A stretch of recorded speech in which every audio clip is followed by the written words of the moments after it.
देखिए मान्यवर, भगौड़ा इस समय कौन है पूरा देश जान रहा है। भगौड़ों के बारे में मत कहिए।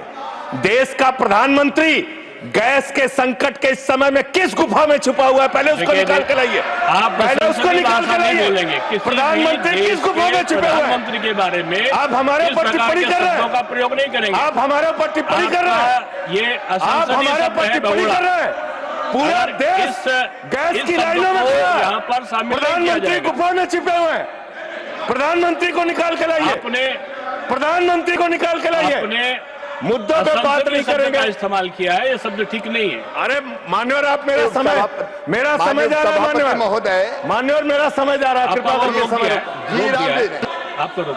जी राम जी पर रात को 1:30 बजे तक मैंने चर्चा सुनी और जब उत्तर देने की बारी आई तो विपक्ष भाग गया था। इसलिए मैं निवेदन कर रहा हूं कि रहना जरूर, एक एक चीज का जवाब दूंगा, एक एक चीज का। दूसरी चीज है, जो भगोड़ा शब्द है उसको उसमें शामिल नहीं करेंगे।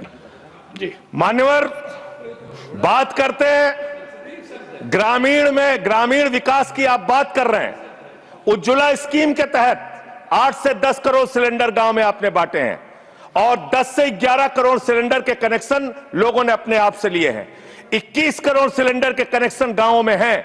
मैं आपके माध्यम से इस सरकार से पूछना चाहता हूं, मध्य एशिया के अंदर जो युद्ध चल रहा है इजराइल और अमेरिका और ईरान के बीच में, आप क्यों इजराइल की चमचागिरी में खड़े हो गए, जिसके कारण से हिंदुस्तान को आज गैस का संकट भुगतना पड़ रहा है। पूरा देश लाइन में खड़ा है, गांव लाइन में खड़ा है, शहर लाइन में खड़ा है, एक एक इलाका लाइन में खड़ा है। होटल बंद हो रहे हैं मान्यवर, मोरवी के अंदर गुजरात में टाइल्स की फैक्ट्रियां बंद हो रही है मान्यवर। आपने क्या हालत की है। आप राज्यों के साथ न्याय नहीं करते, आप ग्रामीण व्यवस्था के साथ न्याय नहीं करते। आपने बनारस के अंदर 4200 एकड़ जमीन वहां के किसानों की जबरन कब्जा की।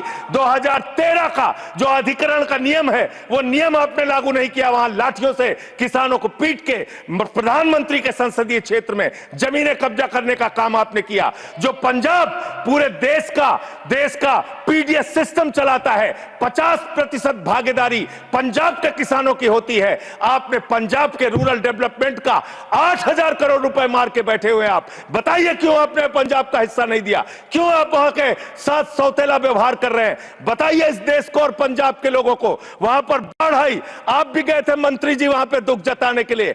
आपने वहां की भयावह परिस्थितियों को देखा था, बावजूद इसके 1600 करोड़ रुपए की मदद आपने घोषित की थी। 16 पैसे आपने पंजाब को नहीं दिए, 16 पैसे। यह आपकी दुर्भावनापूर्ण नीति है जो राज्यों को भुगतनी पड़ रही है, जो देश को भुगतनी पड़ रही है। और ग्रामीण विकास के नाम पर आपने इस देश के गांव में रहने वाली जनता को लगातार धोखा देने का काम किया है, लगातार उनको ठगने का काम किया है। चाहे वो आंगनबाड़ी की स्कीम हो, आंगनबाड़ी की कार्यकर्ता हर काम में उनको आप लगा देते हैं, लेकिन आप उनको पैसा देने के नाम पर आपको हंसी आएगी, हंसी आएगी, हंसी आएगी। आंगनबाड़ी की योजना गांव में ही चलती है, गांव में ही चलती है, हंसी आएगी आपको। मान्यवर, मैं अंत में एक ही बात कहना चाहता हूं। मंत्री जी ने कहा भागिएगा नहीं, मैं बिल्कुल बैठ के आपकी एक एक बात को सुनूंगा। मंत्री जी, ध्यान से सुनूंगा। जितनी बात मैंने कही है उसका पूरा जवाब दीजिएगा, और अगर आप जवाब नहीं दे पाएंगे तो मुझे भी उस वक्त बोलने का अवसर दीजिएगा। आप ही अकेले बोलने का अधिकार रखते हैं, ऐसा नहीं होना चाहिए। और दूसरी बात मान्यवर, दूसरी बात, इस समय भगौड़ा कौन है, ट्रंप की गुलामी कौन कर रहा है, पूरा देश देख रहा है।